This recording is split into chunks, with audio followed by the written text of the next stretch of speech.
As you'll remember, when I'm not hosting the TIAC Tourism Congress, you'll find me working on destination development at Ottawa Tourism.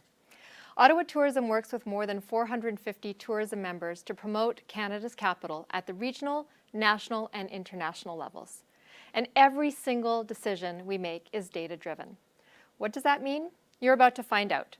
This next session will give you a peek into how Ottawa Tourism uses data across the organization and how it all works together to inform our overall strategy. We hope that you'll glean some insights and some ideas that you can apply to your own data strategies.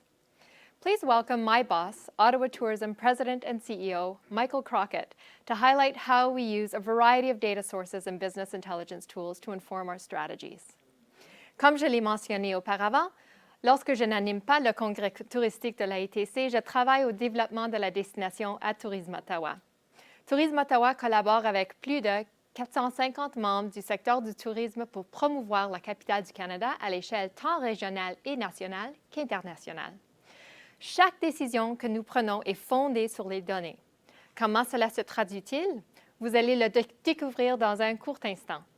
La prochaine séance avec sous-titrage vous offrira un aperçu de la façon dont Tourisme Ottawa utilise les données provenant de l'ensemble de l'organisation et de la façon dont ces données nous permettent d'éclairer notre stratégie globale.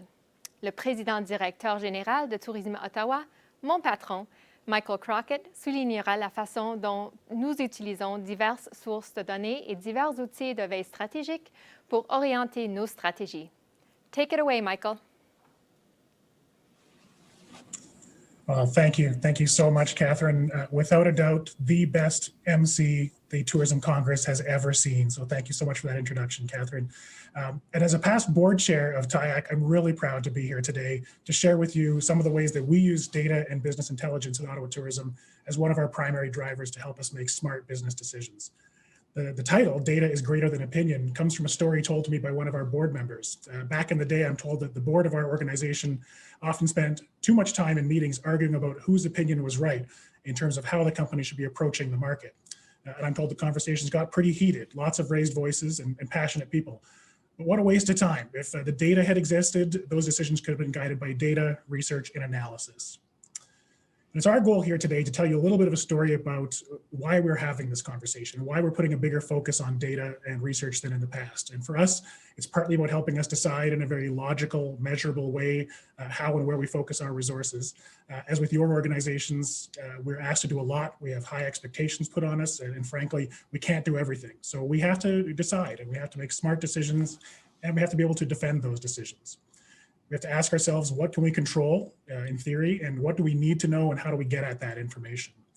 So we want to build a picture of our destination by looking at the components of the sector. And in our organization this year, we had strong support for our pandemic planning because it was based on data. And in many cases, we were able to share that data with our stakeholders as well. Now, tourism data can be messy. It can be dissonant. It lacks harmony. It comes from multiple sources, has different frequencies and varying formats as well. And that often means that the implications of that data are unclear.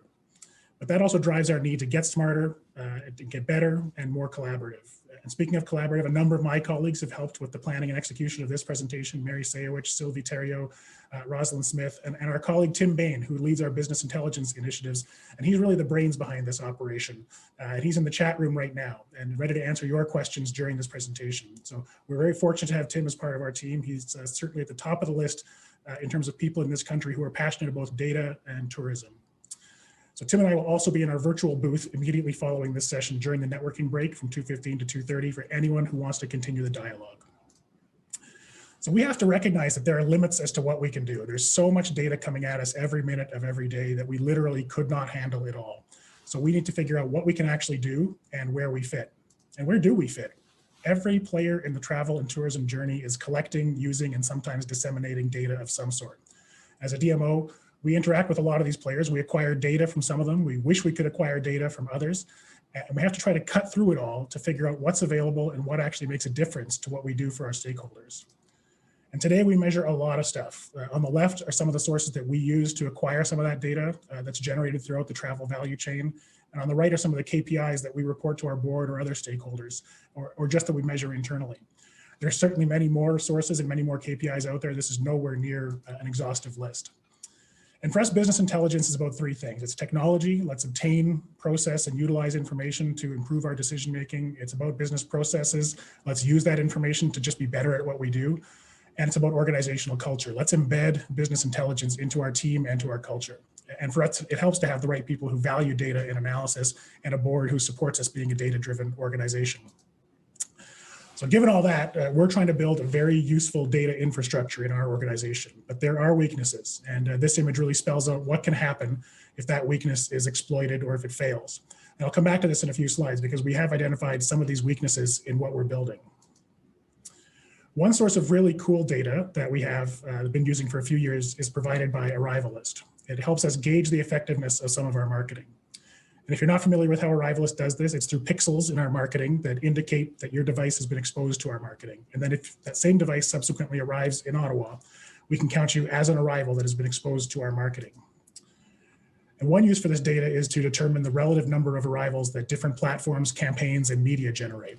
And this example has the sources blurred out, but it measures the number of arrivals per 1,000 exposures of our marketing, or the efficiency of each marketing platform. So we can see which platforms perform well and which ones we ask ourselves why we're using those in the first place. We've also added our own data into this relative on our relative investments rather into these channels, so we can get a handle on both the effectiveness of the platform and also our ROI of each one. We can also look at the number of arrivals attributable to particular campaigns, platforms, et cetera. And this chart compares quarterly initiatives. So if you take the orange one, for example, it's showing the number of arrivals attributable to our marketing in the second quarter of 2019. There's a couple of really big spikes right around the Canadian Tulip Festival in May and again on Canada Day in July. For us, what's just as interesting is the long tail after July. Remember, the quarter ends on June 30th, so all the rest of those orange arrivals happened after that marketing was no longer active. Unfortunately, as you get into the April to July period of 2020, you can see the devastating impact that the pandemic has had on our arrivals as well. We can also map out where our arrivals live, or at least where they were when they were exposed to our marketing. Not surprisingly, Toronto and Montreal areas are our biggest sources of leisure visitors here in Ottawa. And this is one of those times when it's an advantage to be located right between Canada's two largest cities. We can also see how many times an arrival has been exposed to our marketing and which types of our marketing too.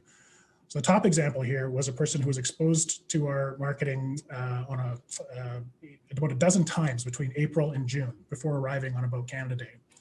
But the bottom example is someone who was exposed to our marketing on a Wednesday and again on a Thursday and arrived that weekend. And again, this works when you have two really big cities within easy driving, train, or flight distance, where someone can decide on a Friday to come to Ottawa on the weekend. And that plays out here again. Although we do get a lot of international visitation in a normal year, we also get a lot of rubber tire visitation from Ontario, Quebec, and the northern US. The highest proportion of our arrivals were exposed within the 7 days before they actually arrived. And this data tells us that about half our visitors in this time frame were exposed to our marketing 4 or more times. And that really proves what our board chair likes to say, that repetition is the spice of life.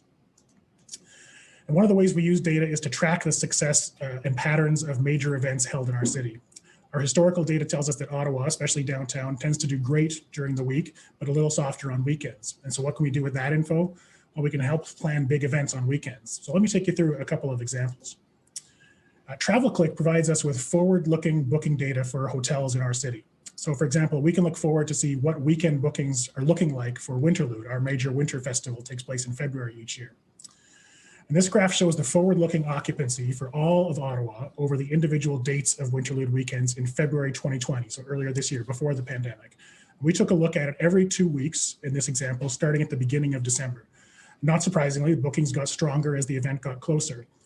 But one of the main learnings here was around the Family Day weekend, especially Saturday, February 15th, with bookings increasing almost twice as much for that night over the time period compared with the previous Saturdays. And across the board, we saw a bigger jump in bookings a week out compared with the slow progression previous to that. So as we refine this analysis, it can also help us inform whether we ramp up or ramp down our marketing in different situations. So while TravelClick gives us the ability to look forward to major community events to see how hotels are booking, the STR data that we collect that we receive can tell us with great granularity what has actually happened in hotel stays in our market. So it's the after the fact metric that we use. So what actually happened on those specific Winterlude dates? STR data tells us how our city fared compared with other weekends or compared with our competitive set of destinations.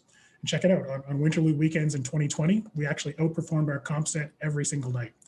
and what would otherwise be softer weekends were strong compared with our comp set, and the data helps us tell the story of why it's worthwhile to maintain and promote these events for our city. Although we don't get any hotel-specific data, we do break down data by region of the city. And one great example to demonstrate the value of that was the Roar of the Rings Olympic curling trials, which were held at the Canadian Tire Centre in Canada, which is on Ottawa's far western suburbs. So if you were to look at the data for the city as a whole, then yes, absolutely everyone benefited. The city did better that week. But very clearly, the west end of the city, closer to the arena, benefited the most in terms of at least revenue per available room night. And this is a very valuable analysis for us to demonstrate to stakeholders in various parts out of the city, the positive economic impact of our activity and visitors is truly spread throughout the destination and not just in one part of the city. And the Grey Cup is another great example. The game itself is played on just one day, but the buildup and the festival is significant during the entire week leading up to it.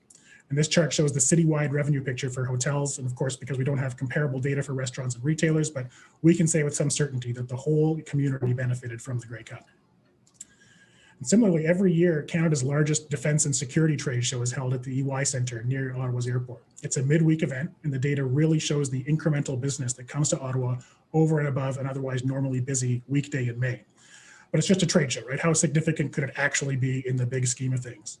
Well, pretty significant, actually. These are the top 10 revenue-producing dates over the past several years in Ottawa, and 3 of them are CanSec days, including numbers 3 and 4 on the list from 2019. Only behind June 30th and July 1st, 2017, when we were celebrating Canada 150, Canada's 150th anniversary of celebration of Confederation. In 2019, we had an additional international convention taking place downtown, plus Vice President Pence was visiting Ottawa. Remember Vice President Pence was visiting Ottawa with a large entourage, so that also helped. If the industry is ever looking at it for an example of compression, this is a great example of what can happen with compression in the city. So lots of big events, lots of big conventions, but we also need ways to measure if the things we're measuring are working. Is our strategy working? What are the actual results? And several years ago, we planted our flag in the international conventions game, supported by a major investment in our community of a new convention center, the Shaw Center, one of our critical pieces of our visitor economy and one of our critical partners in Ottawa tourism as well.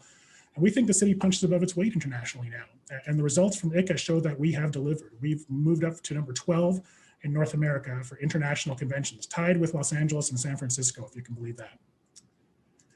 We've also been increasing the robustness of our attractions data with the tremendous collaboration of many of our attraction members here in Ottawa and Gatineau. And this is an example of something we're building internally. We've started with nothing that actually belonged to us and our partners, and now we've got something, and we have plans in the works to make it even better. Our goal is to widen the pool and also to make the pool deeper. More attractions, restaurants, tours, cruises, et cetera, providing top-line visitor numbers helps us have a bigger picture of what's happening in our community. And we want to get more and more granular with the data as well. We want to collect postal codes, time of day, et cetera. So this is one of the tools that we're building internally in our organization. But not everything that we build works the way we want it to. If you're a DMO, you know that sometimes travel trade data is hard to come by. Well, we had an awesome solution that we implemented along with the collaboration of our travel trade hotel partners who provided data on motor coach activity in our community. When we got the results for 3 years, turned out there was no discernible pattern, no consistency in what seemed to be happening, and no real action that we could take as a result of collecting that data. So it was disappointing to us, but rather than continue with it and hoping for a different result, we've chosen to discontinue that project and turn our attention elsewhere. I do want to give a bit of a shout out as well to our friends at Tempest, whose CRM system, IDSS, we use. It facilitates a lot of our internal analysis and reporting. And there's a lot of great things I can say about Tempest, great people, great product, but maybe most importantly, they get us. They listen to what we're trying to do. They help us get there with the right analysis, the right tools, and the right way to share information and data with our members and our partners. For those who do partner with Tempest, you know that they have great insights, a new insights tool in IDSS through Power BI. And if the automated tools can't get you what you need, they'll certainly help you run the analysis that you need through your system as well. We're also fortunate to have Tim, who's a great expert in in-house public opinion research as well. It's helped us make the most of research undertaken by partners like Abacus Data, Nanos, Ipsos, and Destination Analysts. In more normal times, we've used public opinion research to help us monitor travel intent, traveler habits, destination awareness, destination perception, previous visitation, stage of planning, trip characteristics, and more.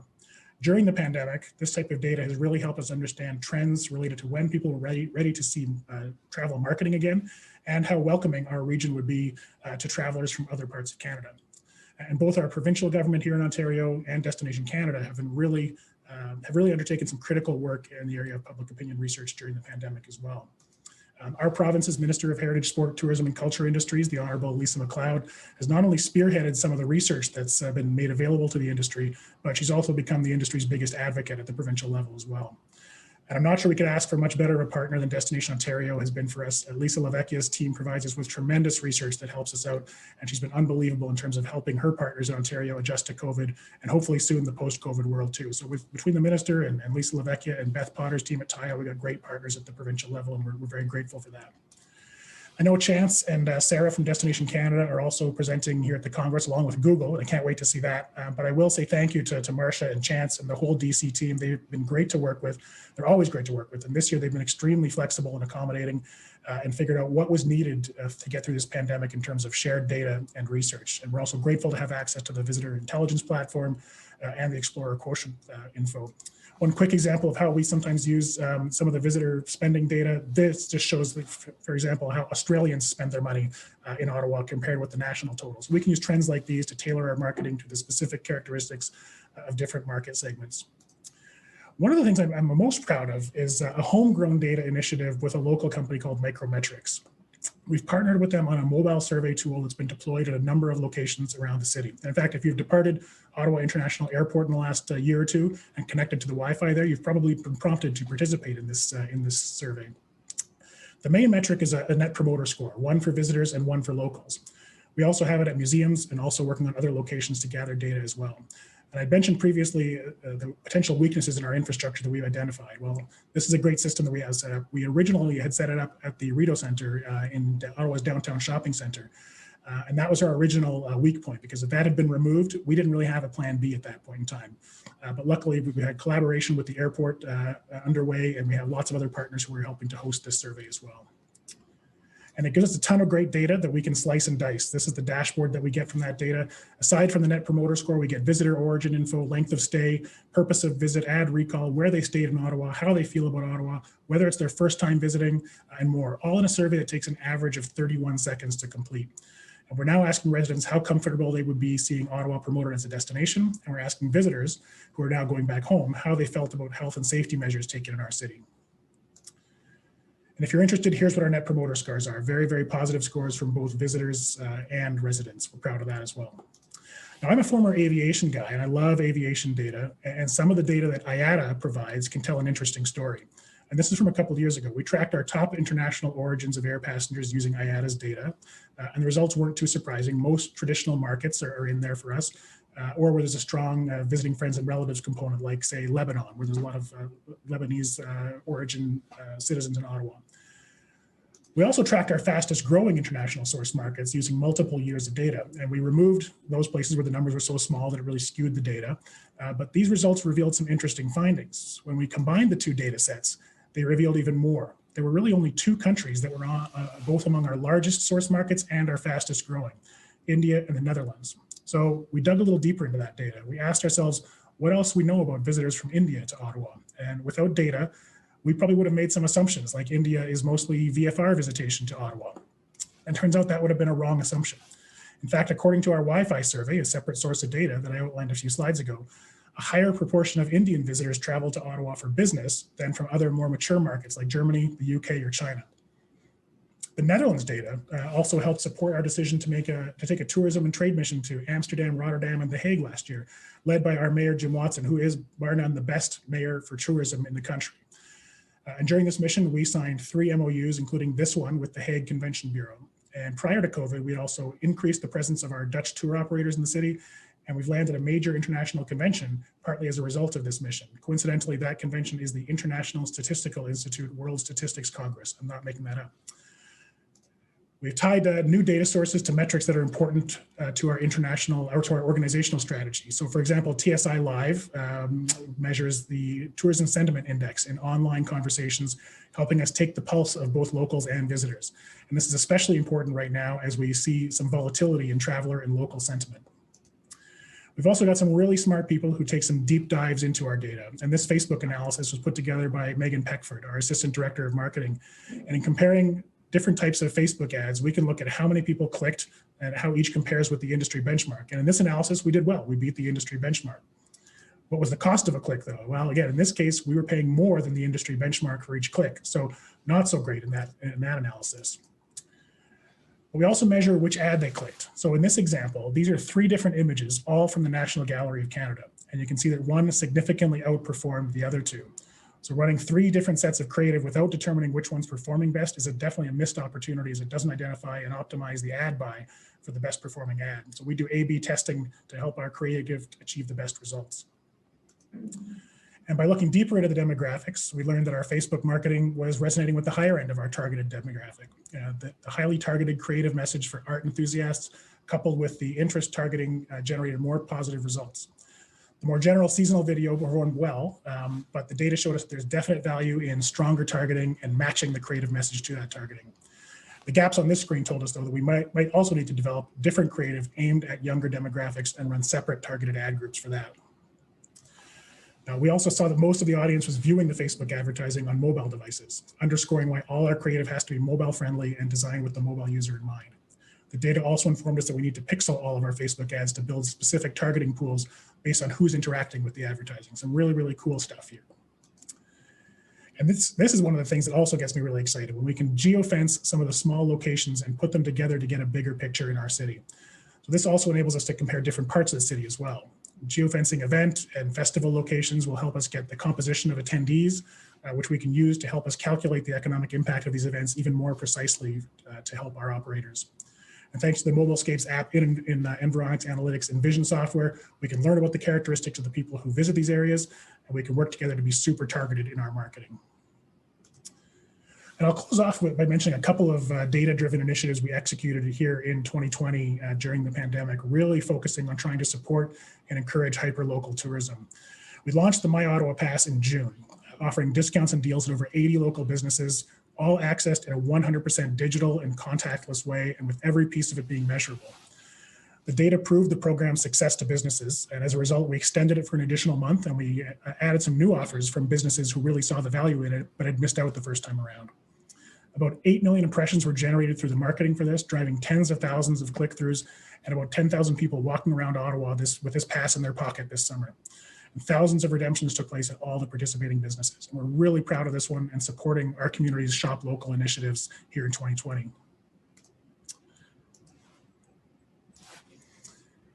Another successful initiative for us this summer was our It's On Us campaign, which provided a financial incentive for people to book a 2-night stay in Ottawa, whether they were locals or visitors. It was both a hyper-local campaign as well as a more traditional effort to attract regional travelers from Ontario and Quebec.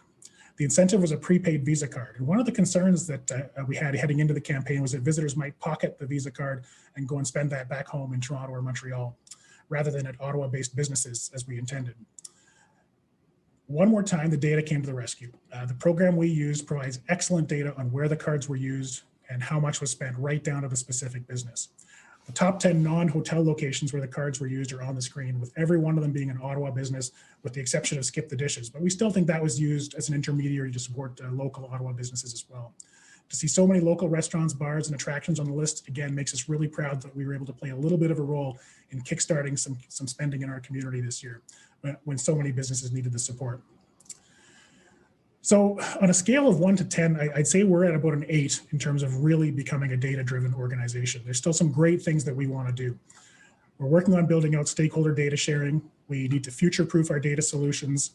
Data sources are constantly changing, which leads to first-party data becoming even more valuable. So working with our stakeholders and compiling more attraction, tour, and restaurant data is going to put us in an even better position to withstand those changes. And we know that an organization like ours is uniquely positioned to bring together multiple data sources and share that both inside and outside the visitor economy. Earlier, we showed that the largest proportion of leisure travelers arrives within 7 days of being exposed to our marketing. So what if we can also track how much the needle moves in those last 3 days based on, for instance, weather forecasts? Will it be sunny for Canada Day? Will the canal be frozen this weekend? And what if we can begin to automate marketing decisions based on that type of combination of data? So if the weather's great, we push outdoor activities. If the weather's going to be bad, the algorithm switches to museums and other indoor activities, all ideally targeting what that individual's interests are. So how do we automate that and distribute it to partners and who also need that info on a timely basis? And finally, we can be more like Burger King. And if you don't know what I'm talking about, just search for Burger King and Stevenage Football Club and spend a couple of minutes watching the video about this brilliant thinking by Burger King. They used a traditional marketing channel sponsoring a sports team, but this really wasn't about the traditional channel, especially since this club attracts small crowds, doesn't play in the Premier League, and doesn't get on TV.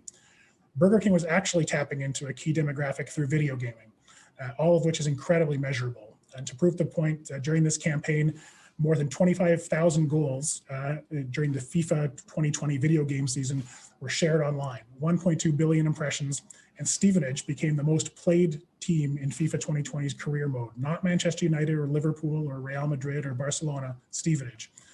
And as the club's chief executive said, it actually shows that the digital space is now worth more than what you have in real life from a sponsorship perspective. Have a look at that video, you won't be disappointed. And that's where we want to head. How do we combine the usual with the unusual? How do we generate and use data in gaming, in esports, in OTT broadcasting, and every other emerging digital platform? Destination Next has talked to us about the future of DMO data and research, and we are very strong believers in that. We want to break new ground. We want to link as much data as possible. We want to have it all talk to each other, and we want to share it with our stakeholders. So thank you all so much for being here. Please do come and see us at our virtual booth. I'll be there during the upcoming break, as will my colleague Tim, and we would love to talk about data some more with you. Thanks very much. That was a great session. I know I learned a lot. We're going to take a short networking break, and we'll come back for our first keynote speaker. Renowned futurist Nicholas Badminton will share his ideas on what Canada's tourism industry might look like post-COVID-19. Nous reviendrons pour écouter notre premier conférencier de marque. Nicholas Badminton, prévisionniste réputé, nous fera part de ses idées pour l'avenir de l'industrie touristique canadienne au lendemain de la crise de COVID-19. I'll see you on the main stage at 2:30 p.m. Eastern.